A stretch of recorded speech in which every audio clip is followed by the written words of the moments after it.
Miss Rosalind. Thank you for expressing your interest as a research assistant in our university.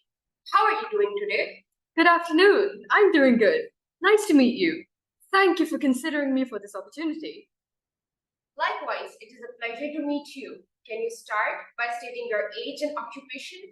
I am a molecular biologist specializing in DNA and RNA structures. I'm 37 in human years and 64 ghost years old. Great. We're excited to learn more about your work and your contributions to the scientific community. Can you tell us more about your groundbreaking research? Gladly. My work has primarily focused on the structure of DNA and RNA. I have used X-ray crystallography to study the molecular structures, which has been fundamental in our understanding of genetic material.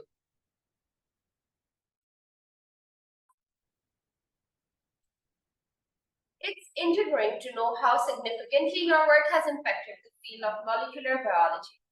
Can you elaborate how you proceeded to make these groundbreaking theories? Well, it was not a simple process. That I can guarantee you about. My research methods were extremely accurate and meticulous. As they say, Rome was not built in one day. To discover the DNA structures, I had to use X-ray crystallography on DNA fibers, which caused the X-rays to scatter and create diffraction patterns. This showed that the DNA had a helical structure. That's amazing. And how exactly did this contribute to get a better understanding of the scientific fields? Well, in my days, which were about 70 years ago, we got a better understanding of oncology, genetic mutations. We started using fingerprints for forensics. It makes me so glad to see how my discoveries have shaped the present world. Biometrics have been implemented everywhere as a form of authentication, genetic engineering, and cancer research. I have to agree, your legacy has shaped the way we approach cell biology. It's ironic that your work is helping people fight problems like viruses and cancer, which unfortunately was the cause of very own death. I just want to say that I cannot imagine the struggles you must have faced during your time.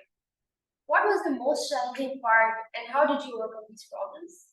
Where do I begin? The gender bias made it really difficult for me to get recognized professionally and for most of my peers to take my work seriously. Lab access was usually given to my male peers.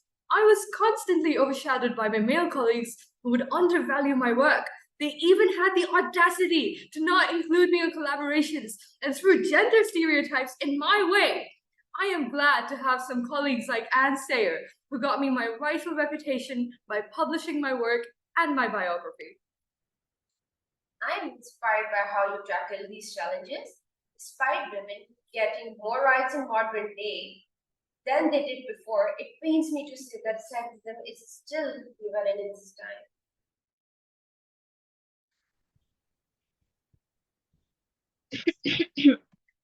Good afternoon, ladies. My apologies for joining a bit late. Dr. Franklin, it is an honor to be here and discuss our scientific endeavors. Good afternoon, Mr. Crick. The pleasure is mine. Mr. Crick, we were just delving into Dr. Franklin's pioneering work in molecular biology. Perhaps you could shed some light on your collaboration with her and how your paths crossed? At a symposium in Belgium, Dr. Franklin and I engaged in a stimulating discussion about our research. Her work precision left a lasting impression and showed me that there is very little chance for her work to be falsifiable.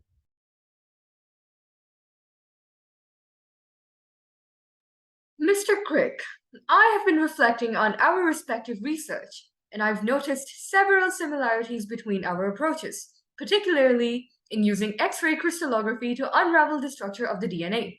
Can you help me understand the distinctions in our methodologies and interpretations?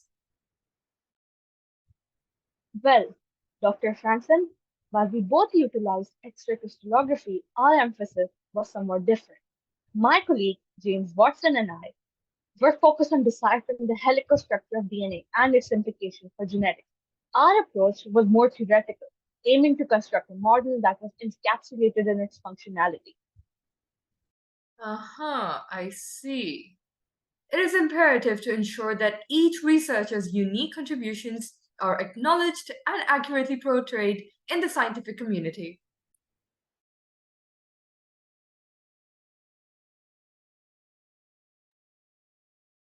Mr. Crick, Dr. Franklin mentioned her accurate research method, specifically utilizing X-ray crystallography. How did your approach differ? And how did your collaboration with her enrich your understanding of the molecular structures of DNA and RNA? Dr. Franklin had an incredibly precise experimental approach, and her use of X-ray crystallography was crucial in revealing the helical structure of DNA. Our collaboration allowed us to combine her experimental data with our theoretical models, resulting in a more comprehensive understanding of DNA structure and its role in genetic inheritance. Our synergy was instrumental in advancing the field of molecular biology. It's truly remarkable how collaboration can amplify the impact of scientific discoveries. Thank you for sharing your thoughts. Mr. Crick, I must say that your theoretical approach to DNA structure was fascinating, but it's intriguing that you mentioned our collaboration. I must address something that has been bothering me for years. Let's not forget that without the accurate data from X-ray crystallography, your theoretical models would have been akin to a ship without a compass. Additionally, it's come to my attention that a certain photograph of X-ray diffraction data mysteriously disappeared from my lab shortly before your theory was published. Dr. Franklin, your experiments provided the roadmap, but our theoretical model gave directions to that map. It was our collaboration that truly set the stage for groundbreaking discoveries. I find it highly coincidental that this critical data vanished just before your theory, which was heavily based on DNA's helical structure, presented to the world. Dr. Franklin, this is a serious accusation. Are you suggesting that your work was stolen? I'm not suggesting, I am stating it. My groundbreaking research was stolen, and it deeply affected my ability to publish my findings independently. I swear, I had no knowledge of any missing data, nor did I ever intend to claim your work. After, we will investigate the disappearance of your data thoroughly. Mr. Crick, I hope you understand the gravity of these allegations. I understand completely, and I am willing to cooperate fully in this investigation.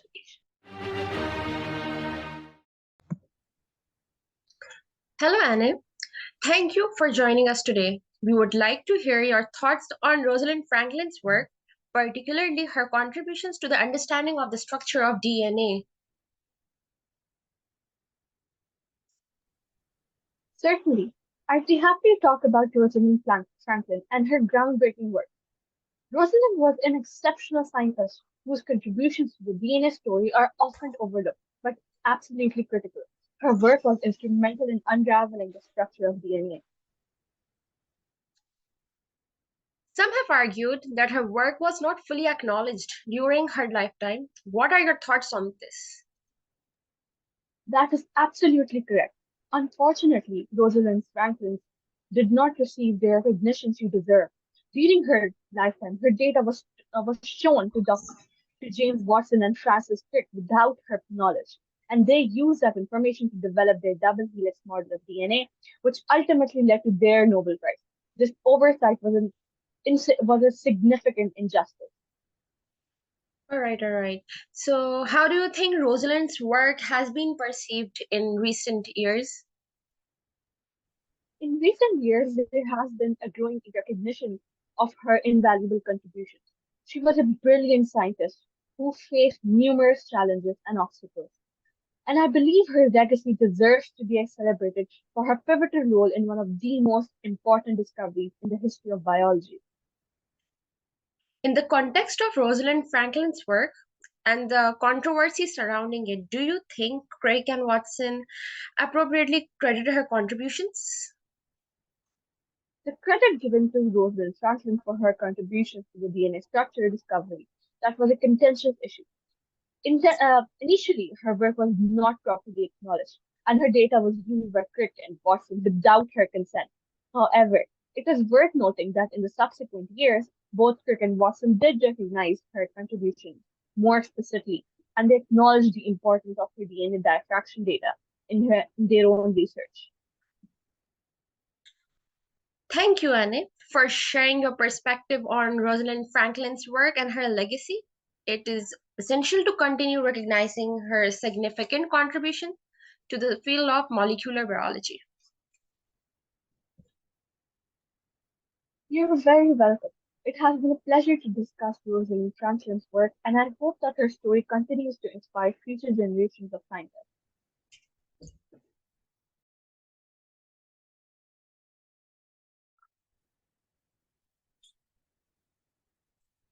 After a thorough investigation and an illuminating conversation with Anna Seyre, it has been determined that Dr. Franklin's data was indeed missing under suspicious circumstances, but there is insufficient evidence to conclude any wrongdoing on Mr. Crick's part. Thank you. I thoroughly appreciate the diligence in this investigation. It is important that the truth has been sought. In light of circumstances and the invaluable contributions of Dr. Franklin to the field of molecular biology, we are pleased to offer position to you as research assistants at our university. As for Mr. Crick, you are currently being reviewed by the academic committee of violation. Thank you for your consideration. I look forward to continuing my research here.